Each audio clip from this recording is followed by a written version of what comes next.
If you watched the update video, you might want to stick around, but if you didn't, you can skip to this time to watch the regular episode as it's normally intended. But what happened was last minute changes were made to the episode, so there are going to be some continuity errors. As you might know, I kind of said I want to introduce something in this video that would change every video from here on out, but I decided I'm not going to do that.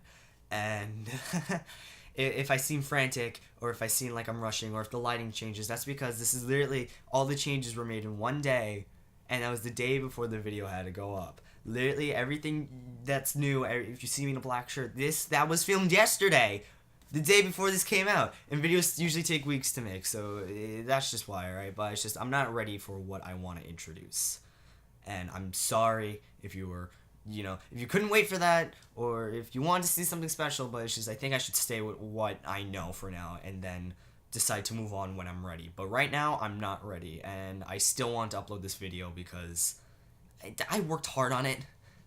So, here's the video, that has no real significance. It's just a video now, so, ha!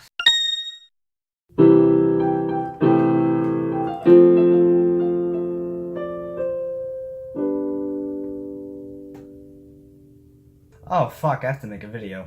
Alright, what to talk about? I need a topic. I need, like, something I didn't talk about before. Alright, that's not what I asked for, but I can make something work out of it. So we're talking Sonic again. Sonic has been in the gaming scene for over 25 years now, and hasn't entirely perfected his style too well. With drastic changes and a formula that can't sit too well on alone, Sonic has kind of had a bumpy ride. Heck, he's still having one to this day. This sort of started from Sonic's switch from 2D to 3D with games like Sonic 3D Blast and Sonic Shuffle. However, those are not the games we'll be looking at. We're going to look at the games that are just so bad, so broken, so confusing that it leaves a pit in your stomach. And we can start off with the game that kinda got the snowball rolling. Sonic the Hedgehog! Or Sonic 06 as it's really known as. This is known as one of the worst Sonic games of all time just on how broken it is. The game has a ton of glitches, some so bad to the point where it breaks the game. But if you really look past these glitches and see how the game is truly, you'll come to see that it's still a piece of garbage. Let's start off with a problem almost everyone and their mother bitches about. The loading screens. They take way too long, and not only that, but the game is littered with them all over the place. Look at this, I talk to a guy, loading screen. We keep talking, another loading screen. Then we play the game. Okay, that doesn't seem so bad until you notice that the loading screens take 6 million years to fucking load. This is ridiculous! You can solve world hunger by the time this loads. You can find the cure for cancer before it's even halfway done. You can murder a person, hide the body, change your name, and leave the country to start a new life where you meet your future wife and raise 3 children before it loads.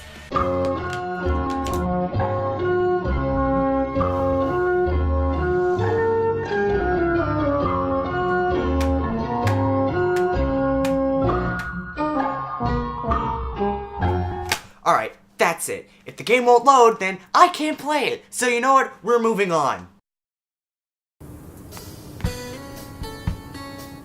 Fine.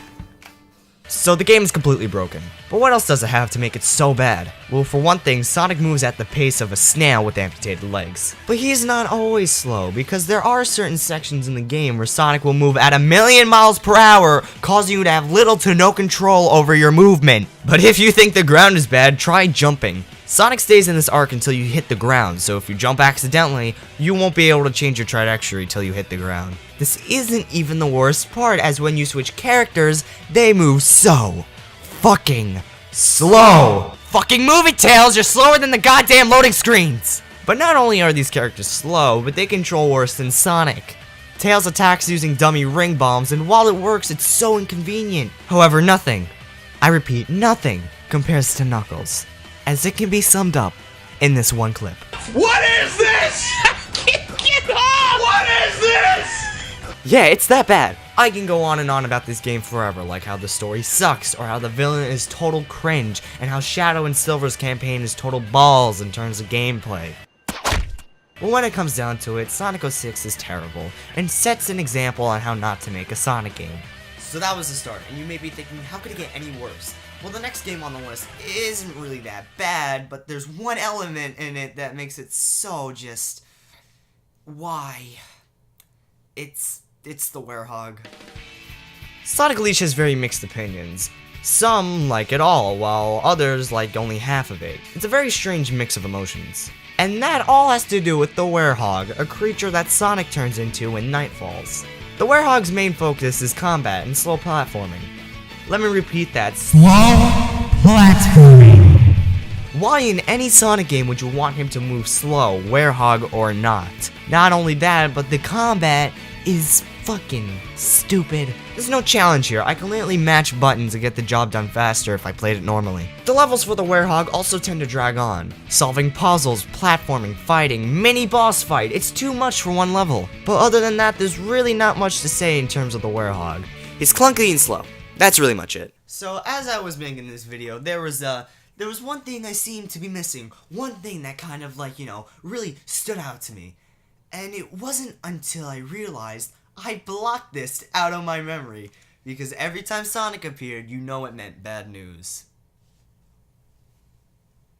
Sonic had it tough on the Wii, starting off with Sonic and the Secret Rings and following up with Sonic and the Black Knight.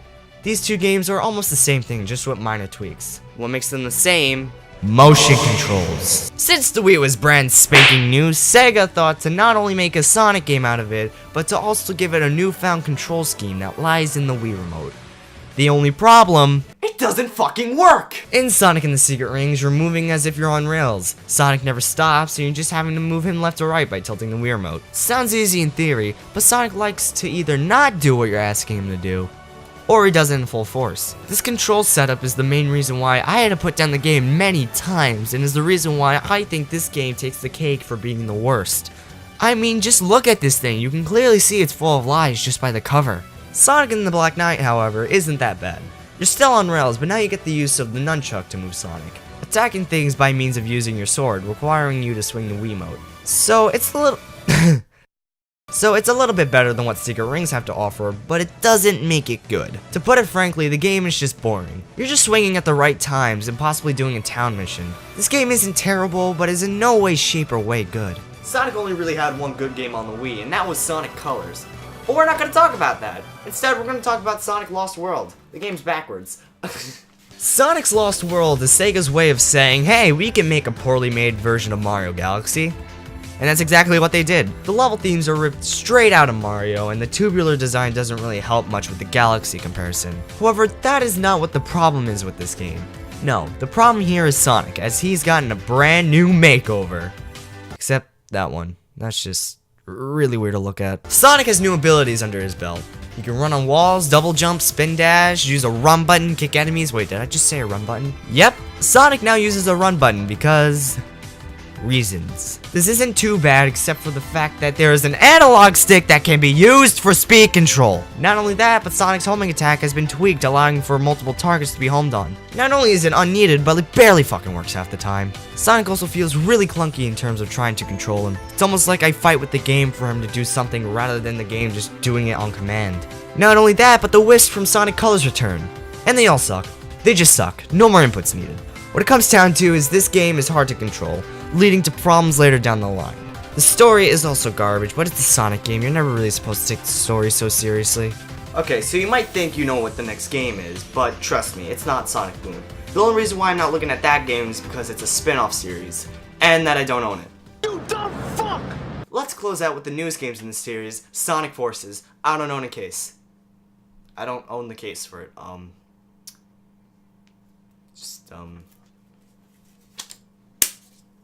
Sonic Forces. Woohoo!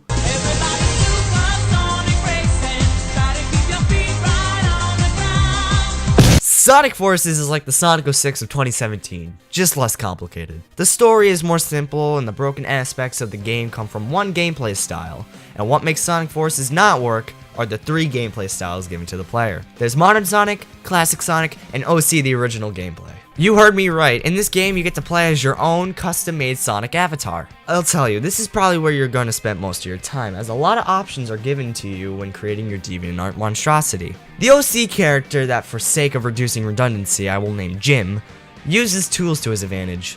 These tools ranging from a grappling wire and a whispin, and I thought there was more, but apparently there isn't, so this is practically filler now for the script. The Whispin is a weapon that obtains powers from a certain wisp, and when combined with the whiffs that the weapon resembles, you're allowed a short timed power up. However, most of these Wispins aren't even that great, with the one most usable being the Burst Wispin. You know, the one that you get at the beginning of the game? That's not the only problem Jim has, as his gameplay closely resembles modern Sonic. Just take away the boost and there, you got Jim's gameplay. What's even worse is that the climax involves Jim needing to counter the power of the Phantom Ruby, but only he can do it, as he has a good heart. Doesn't Sonic also have that? Jim had so much potential in his/her design, but it was executed so poorly, and he's not even close to the worst thing in this game.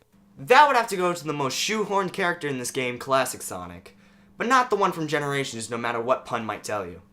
It's been generations since I seen you. Stop it. Get some help. This is the Classic Sonic from Sonic Mania, because these two games are connected, I think.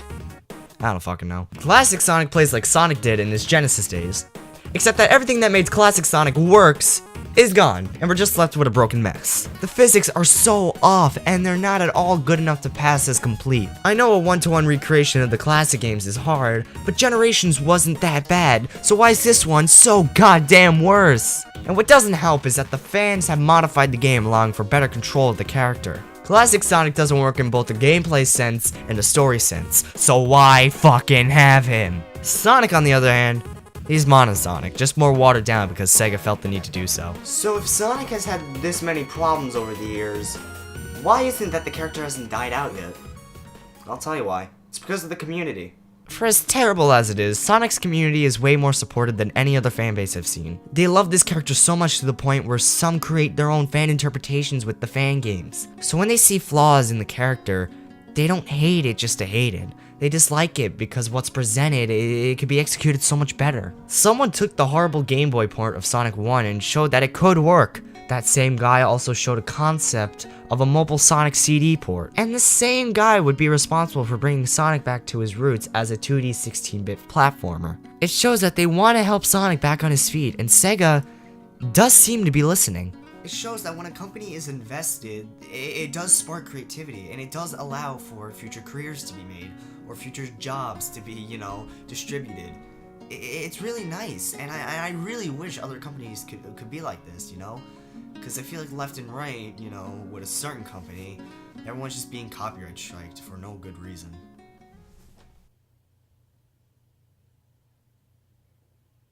Yeah, that seems about right. Fuck!